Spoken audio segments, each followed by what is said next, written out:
অসমীয়াত এষাৰ কথা আছে, লোভেই পাপ, পাপেই মৃত্যু। তথাপিও এই পৃথিৱীত লোভীয়া মানুহৰ অভাৱ নাই। ইয়াৰ মাজতে এনে কিছুমান মানুহ আছে, যিজনৰ লোভীয়া স্বভাৱটোৰ বাবেই আপোনাৰ অপকাৰ কৰিবলৈও কুণ্ঠাবোধ নকৰে।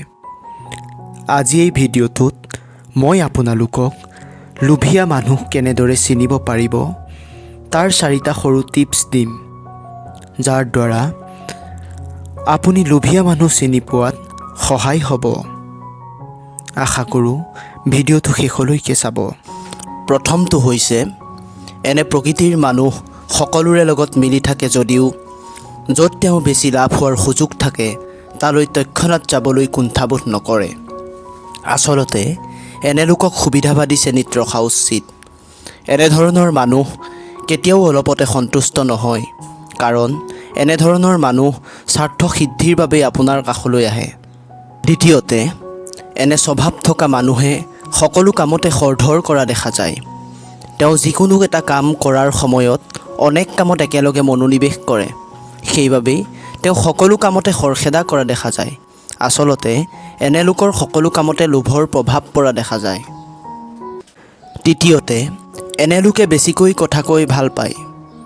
এনে লোকে এবাৰ যেতিয়া কথা ক'বলৈ আৰম্ভ কৰে তেতিয়া সোনকালে শেষেই নহয়। এনে স্বভাৱৰ মানুহ এনেধৰণৰ কিছুমান কথা কয় যে সাধাৰণ মানুহৰ শুনিলেই খং উঠে। আনকি ভাল কথা এটাকো মিঠাৰ সুৰত কৈ মানুহক আকৰ্ষণ কৰিবলৈ চেষ্টা কৰে।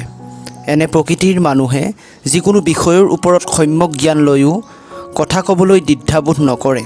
চতুৰ্থতে, এনে স্বভাৱৰ মানুহে নিজৰ অভিপ্ৰায় পূৰণ কৰিবলৈ আপোনাৰ লগত মিঠা মিঠা ভাৱেৰে কথা পাতিব।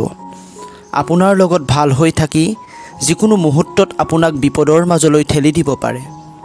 আপুনি বুজিয়েই নাপাব যেন সেই মানুহজনে আপোনাৰ লগত ইমান ভাল হৈ থাকি কেনেকৈ আপোনাৰেই ক্ষতি কৰিব পাৰিলে। আপুনি জনাটো দৰকাৰ যেন লোভীয়া মানুহৰ কোনো প্ৰকৃত বন্ধু নাথাকে। মিঠা মিঠা কথা কৈ বহু সময়ত তেওঁ বহুতক বন্ধু সৃষ্টি কৰিব পাৰে, কিন্তু সেই বন্ধু তেওঁ কেৱল স্বাৰ্থৰ বাবেই তৈয়াৰ কৰে। অৰ্থাৎ প্ৰয়োজনৰ খাতিৰত তেওঁ সকলোৰে লগত বন্ধুত্ব কৰে আৰু প্ৰয়োজন শেষ হ'লেই তেওঁ সকলো ত্যাগ কৰে। আপোনাতকৈ বেলেগ এজনৰ পৰা বেছি লাভ পোৱাৰ আকাংক্ষা থাকিলে তেওঁ আপোনাৰ সংগ ত্যাগ কৰিব পাৰে।